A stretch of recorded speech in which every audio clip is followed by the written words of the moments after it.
ينقص من شكر ولا يخيب من دعاه ولا يقطع رجاء من رجاه. والصلاة والسلام والتحية والإكرام على أشرف الأنبياء والمرسلين وعلى آله الطيبين الطاهرين المعصومين المظلومين المنتجبين الميامين الذين ذهب الله عنهم الرجس وطهرهم تطهيرا.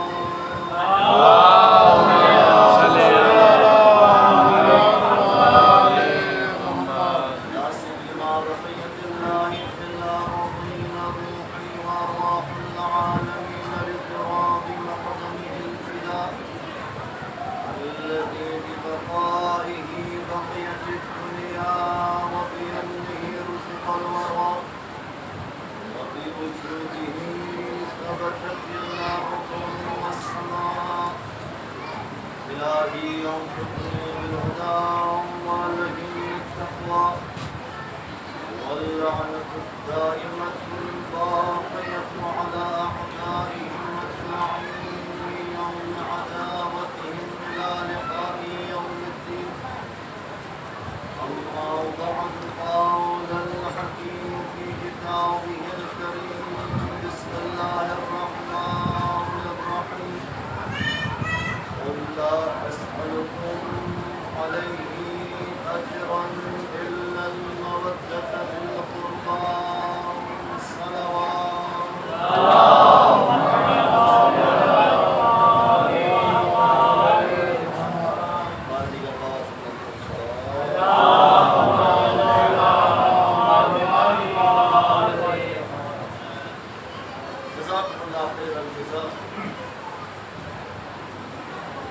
تمام تعریفیں اس خالق علم یزل ولا یزال کے لیے کہ جس نے میں اور آپ کو عدم سے وجود میں لایا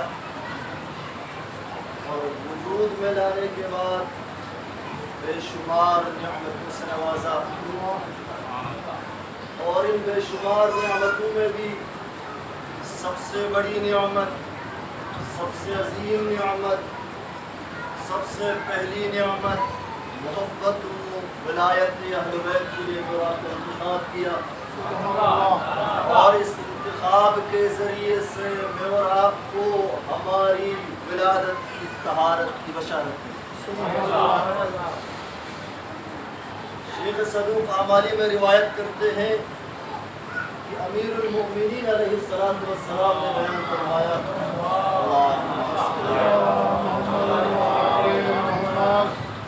امیر المومنین فرماتے ہیں کہ اللہ کے رسول نے ابو ذر غفاری کو مخاطب قرار دے کے فرمایا کہ یا ابا ذر من احبنا اہل البیت فلیحمد اللہ علی اول النعم۔ اے ابو ذر، جو ہم اہل بیت سے محبت کرتا ہے، جس کے دل میں ہماری مودت ہے، جس کے دل میں ہماری محبت ہے، فلیحمد اللہ علی اول النعم، اسے چاہیے کہ پروردگار عالمین کی پہلی نعمت پر خدا کا حمد کریں، خدا کا شکر بجا لائے۔ ابو ذر نے سوال کیا یا رسول اللہ وما ہی اول النعم، اے اللہ کے حبیب، اے اللہ کے رسول، وہ پہلی نعمت کون سی ہے کہ جس نعمت کے مقابلے میں ہم اللہ کا شکر ادا کریں؟ تو اللہ کے رسول نے پکار کر فرمایا طیب الولاد ولا يحبنا الا من طاب مولده۔ اے ابو ذر، وہ پہلی نعمت ولادت کی طہارت ہے اور ہم اہل بیت سے کوئی محبت نہیں کرتا مگر ایک اس کی ولادت میں طہارت ہے۔ محمد و آل محمد صلی اللہ محمد و آل محمد۔ اگر آپ کی اجازت ہے تو ایک اور روایت کہ آپ کے چہرے پہ اور اطمینان آ جائے۔ صادق آل محمد بیان فرماتے ہیں من وجد فی قلبہ فرد حبنا فلیکثر الدعاء لأمه. تم میں سے جو کوئی اپنے دل میں ہماری محبت کی، ہماری مودت کی حرارت محسوس کرے، ہماری محبت کی ٹھنڈک محسوس کرے تو فلیکثر الدعاء لأمه، تو کثرت کے ساتھ اپنی ماں کو دعا کیا کرو. کیوں؟ فإنها لم تخن أباه، کیونکہ یہ محبت تمہارے دل میں آنا، ہماری مودت تمہارے دل میں پیدا ہونا، یہ تمہاری ماں کی امانت میں خیال رکھ گئی. آج نبی اللہ حسین علیہ السلام کی عزاداری سے جن کو چڑ ہے، حسین کی محبت سے جو جلتے ہیں، حسین کی عزاداری سے جو جلتے ہیں، کسی اور مراسم میں، کسی اور محفل پر پابندی کا تقاضا نہیں کرتے، کسی اور محفل سے تکلیف نہیں ہوتی. مسلمانوں کو اگر تکلیف ہے تو اہل بیت کی محبت سے تکلیف ہے، علی سے تکلیف ہے، اولاد علی سے تکلیف ہے. اولاد علی کے ذکر پر کسی نہ کسی صورت سے، کسی نہ کسی طریقے سے پابندی لگانے کی کوشش کرتے ہیں، التجا کرتے ہیں، جہاں تک ان کی آواز پہنچے یہ پابندی لگانے کی کوشش کرتے ہیں. یہ سرٹیفکیٹ پہ پابندی لگانا، یہ ذکر اہل بیت جتنی کوشش کریں یہ سپیکر پر پابندی لگانے سے ذکر اہل بیت نہیں رکتا، عزاداری ابا عبداللہ حسین نہیں رکتی. ارے کسی ستمگر کے، کسی ظالم کے، کسی طاغوت کے، کسی ظاہر کے مسلمان کی کیا مجال؟ وہ سپیکر پر پابندی لگا کر وہ عزاداری عبداللہ حسین کو محدود کر کے حسین کی عزاداری روکنا چاہے، کسی کی مجال نہیں. اس لیے کہ یہ زینب کبریٰ کا وعدہ ہے، یہ سید الساجدین کا وعدہ ہے. ارے یزید جیسا ستمگر کسی کا باپ زینب و سجاد کے ذریعے سے ذکر محمد و آل محمد نہیں رکا سکا، عزاداری پر یزید خود پابندی لگا نہیں سکا، تو یزید کے جینے عزاداری پر کیسے پابندی؟ زندہ باد، زندہ باد، زندہ باد، مرحبا باد، مرحبا باد، مرحبا باد.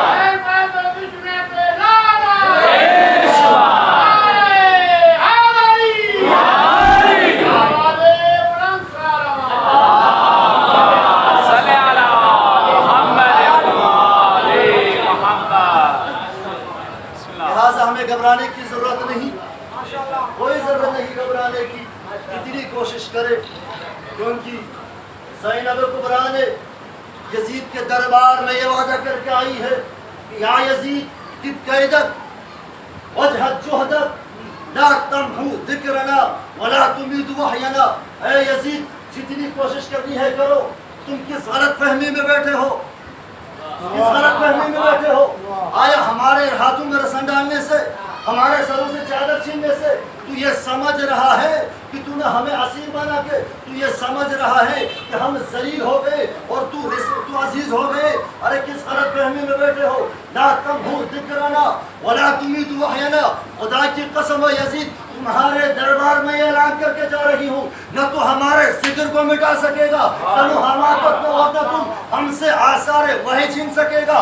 یعنی علی کی بیٹی یہ بونگ دہل اعلان کر کے آ رہی ہے، یہ بیان کرنا چاہ رہی ہے. اے یزید تو چاہتا ہے، یعنی تم اس غلط فہمی میں بیٹھے ہو کہ ہمارے بھائی کو شہید کر کے، ہم اہل بیت اطہار کو شہید کر کے، ہماری ناموس کا اسیر کر کے تو اپنی فتح کا اعلان کر رہے ہو، تو سمجھ رہے ہو خود عزت دار بن گئے ہو. اے یزید یاد رکھنا، نہ تمہارا تخت بچے گا، نہ تمہاری شہنشاہیت بچے گی، نہ تمہارا تخت بچے گا، نہ شہنشاہیت بچے گی، نہ تمہاری سلطنت بچے گی، نہ تمہاری حکومت بچے گی. اے یزید تمہارا نام اپنی جگہ، تمہارے قبر کے نشان کو مٹا کر شام کو اپنا حرم نہ بنا دوں تو مجھے علی کی بیٹی نہ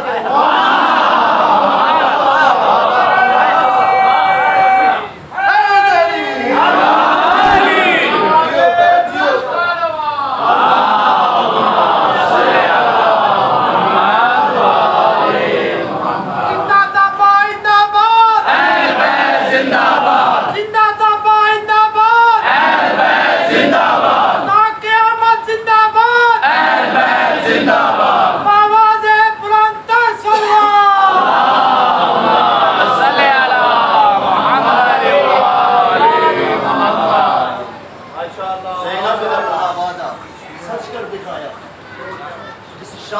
میں یزید کی سلطنت تھی، کہاں ہے یزید کا نام؟ آج بھی کوئی شام کو جانتا ہے تو حرم زینب کے نام سے لہٰذا کوئی پابندی نہیں لگا سکتا. انشاءاللہ یہ مجلس پروگرام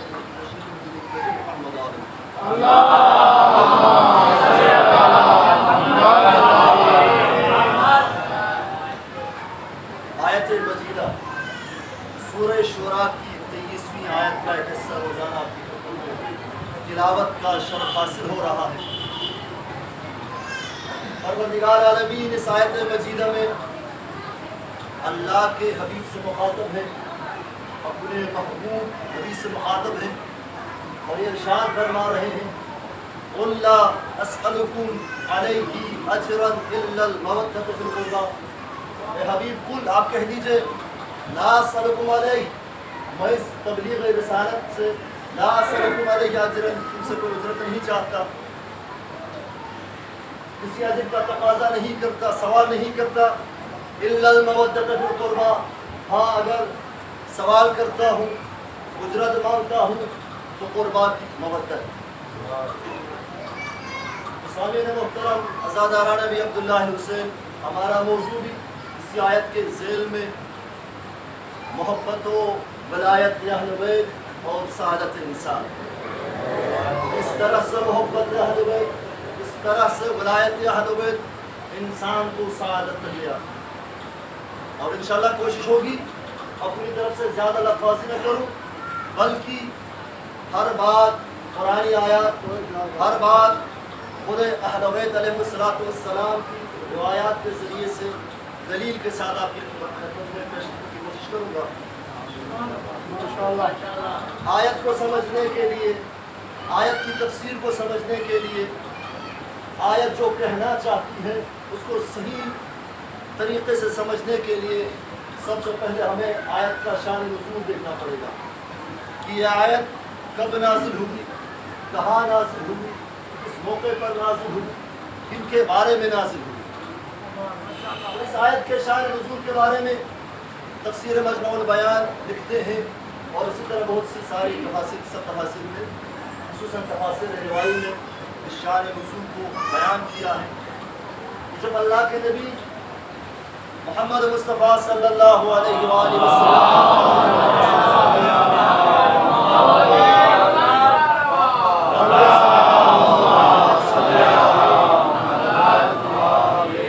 مکے سے ہجرت کر کے مدینے تشریف لے آئے، اس ہجرت کے نتیجے میں اسلام پھیلا، اسلام کی بنیادیں مضبوط، اسلام کی جڑیں مضبوط ہوئی.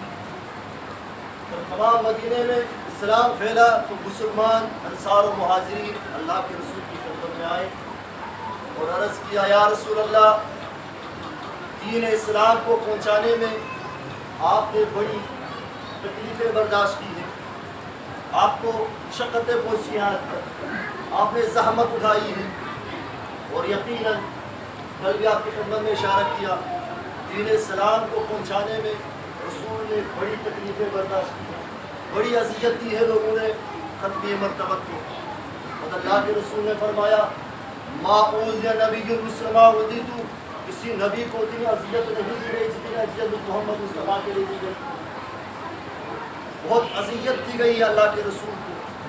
اس کے باوجود بھی کبھی آپ نے عرض کیا اللہ کے رسول کی کوشش ہمیشہ لوگوں کی ہدایت تھی، دین پہنچانا، تبلیغ کرنا تھا، لیکن لوگوں نے تبلیغ کے اجر میں پیغمبر کا شکریہ ادا کرنے کے بجائے، تشکر کے بجائے کسی نے پیغمبر کو مجنون کہا، کسی نے ساحر کہا، کسی نے دیوانہ کہا، تو کسی نے صحابی کا دعویٰ کرتے ہوئے رسول کی طرف ہذیان کی نسبت دی.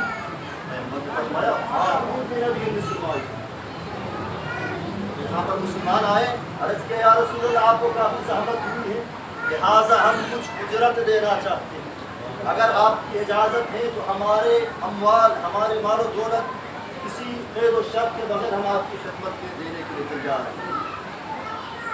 دنیا کا کوئی اور ہوتا، کوئی اور رئیس ہوتا تو کیا جواب دیتا، نہیں معلوم کیا سے کیا مانگتا، لیکن یہ ہستی ہے وما ينطق عن الهوى ان هو الا وحی یوحی، یہ لبوں کو جنبش دیتا ہے جو وحی الہی کے ذریعے سے. لہٰذا وحی الہی کا انتظار کیا